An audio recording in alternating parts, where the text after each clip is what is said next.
Hello and welcome to Vikram Loves to Freelance.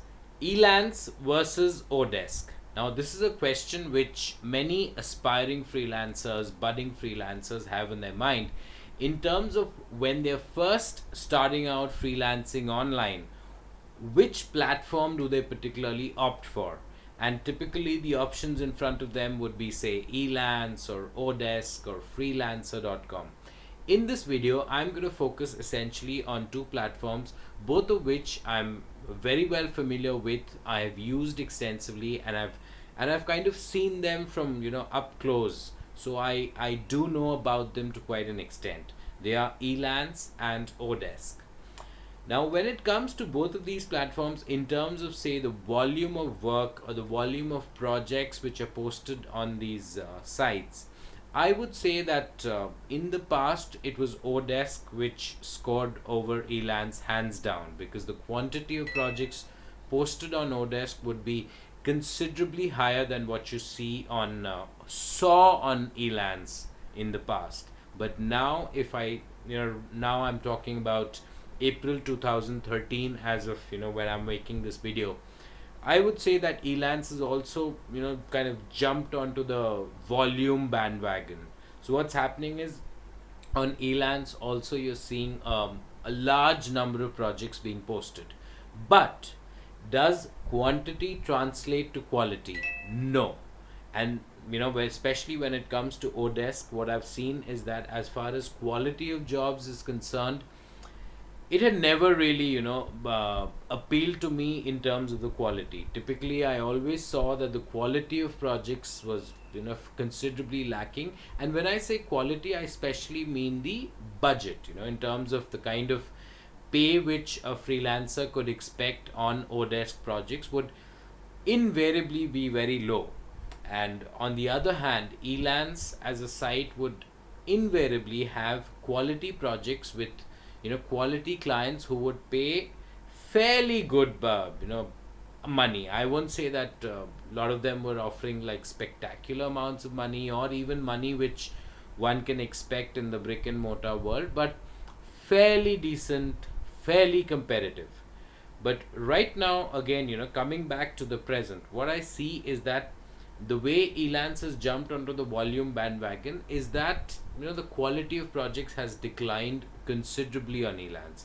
So now, in terms of the overall differences per se, in terms of quantity of projects, quantity of work being posted, there isn't much which is really different per se on Elance or oDesk. Yet I would still say that when it comes to certain specific features, one thing which I especially like about Elance is the escrow facility, which it kind of assures on these fixed price projects, whereas oDesk doesn't really have any escrow protection for freelancers. So you have to, if you decide on, say, a fixed price for a particular project, you're dependent on the client's trust that okay, he or she will pay me once I deliver the work.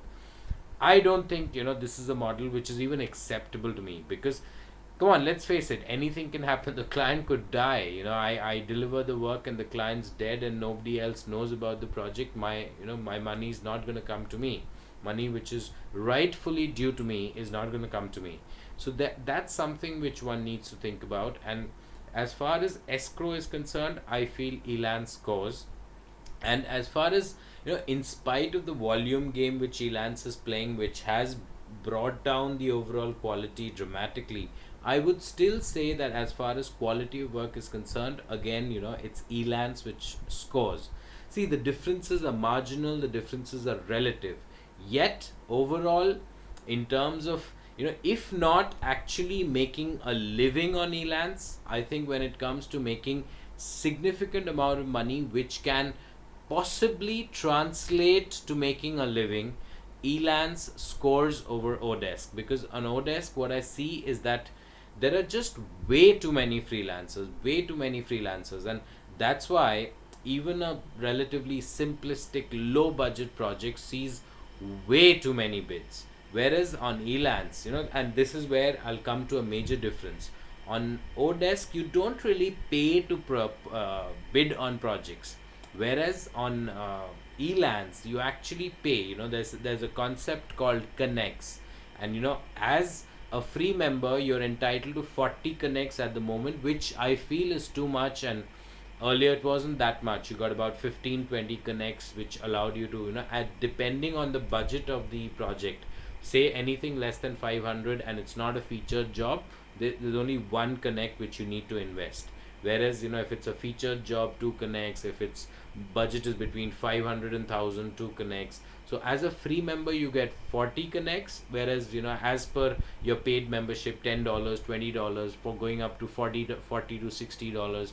Depending on the kind of membership that you have, depending on the kind of level that you're on at on Elance at that particular moment, you'll have more connects which are added to your account, and those connects will in turn allow you to bid. I think this connect system is excellent because that rationalizes the number of bids or proposals which are being put in by freelancers. Imagine yourself in the client's position, and imagine you have one simple project for which you're expecting a maximum of 10 bids, and you have say 50 or even 100 bids awaiting you. And I've really seen this on oDesk. This is not something which I'm kidding. I've actually seen projects which are absolute, what I would say bullshit projects, which are paying practically peanuts and yet have so many freelancers bidding on them. Whereas on Elance, thanks to this whole connect system, there's a lot of rationalization, there's a lot of optimization in terms of the number of proposals which are being put up.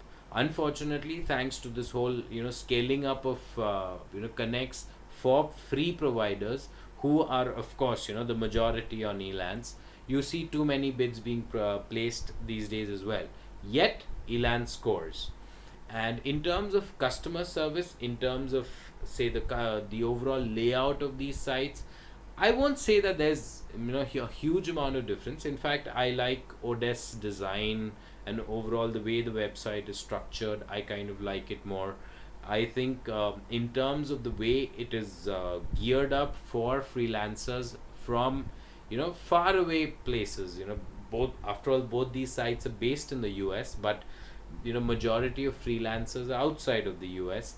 I would say oDesk caters better, especially to the South Asian region, India, Pakistan, Bangladesh, Sri Lanka, these kind of countries. And apart, if I exclude India, if I talk about the neighboring countries, where the dollar goes much further, I think for them especially, oDesk is still feasible because as far as getting very few dollars are also concerned, they end up getting a lot of money in their local currency. And one final note with regard to hourly projects, I would say that oDesk scores because a lot of the projects posted there are on hourly basis, and second, the way the whole markup thing is done is that, say if I'm comfortable with say working at $10 an hour, in reality I'm not. That's not the rate which I work at. My Elance profile link is there at the bottom. You can see what the kind of rates at which I work. But nonetheless, say if I was comfortable at $10 an hour, oDesk could automatically kind of mark things up. You can of course choose that okay, $10 is what the client pays, but overall you can always have that 10% markup which oDesk charges, and then you can be assured that you will get that that $10 per hour, which as per your hourly rate you're charging to your client. So on as far as hourly projects are concerned, I think oDesk does score. But on the whole, if I am to kind of sum things up, because at the end of the day, we freelancers, what are we there for on these platforms? We're there to earn money, if not to make a living, at least to earn some say additional money, pocket money, side income, whatever you want to call it. It is definitely possible to earn full time on these sites. In some countries, yes, especially because the dollar does go a long way. A lot depends of course on your on your own lifestyle, the kind of expenses that you have. For me, whatever I earn on these sites can never really translate to full time income, because I have a quality lifestyle, I have quality aspirations in life, I have significant expenses. I live a fairly debt free life, I would say, but nonetheless I do like the good things in life, and Therefore, the kind of income which these sites can really, offer you, special, unless you're like completely into it 24 by 7, literally. And that's again not what I want. I want my free time. I also want to enjoy life, which I'm sure heart of hearts, even if you're not doing it, that's something which you want. So considering all of that, I would still say that if you're new and you're starting off, try and kickstart your activities on Elance. Elance is definitely much harder to crack. Well, so is oDesk, because oDesk also has been simply because of the sheer very high number of freelancers on oDesk. It's probably just as hard or maybe even harder. But if you literally bend over backwards and practically offer your work for free, there's a good chance that you'll be able to crack in and you get your first job. This is a wrong strategy, mind you. This whole strategy of bending over backwards and literally willing to offer work for free, that's a very wrong strategy. I always recommend that stick to your guns, charge what you really think your time is worth and what you are worth. If that is the case and you still get awarded, that's the kind of client you want to work with. And so, in conclusion, I would say that Elance scores over oDesk in terms of starting off your kick-starting your freelancing career. I would say that try and focus on Elance. oDesk also has a lot of projects, but the pay and the whole escrow business, unless you're very sure of the quality of the client, unless you can actually see quality feedback for that client, as well as ample number of paid projects, and where you can see what kind of payments have been made to freelancers. If you don't see that, be very skeptical. Try and avoid these first timers. Of course, every client also started off for the first time somewhere, but so you do need to give that benefit of doubt. But largely speaking, I would say be more skeptical on oDesk than Elance when it comes to first time buyers. And on Elance, stick to these escrow kind of projects where you're assured of the money is already put into the escrow account. So once that is in place, trust me, you will be much more assured and comfortable. So wish you all the best on your freelancing journey. Cheers.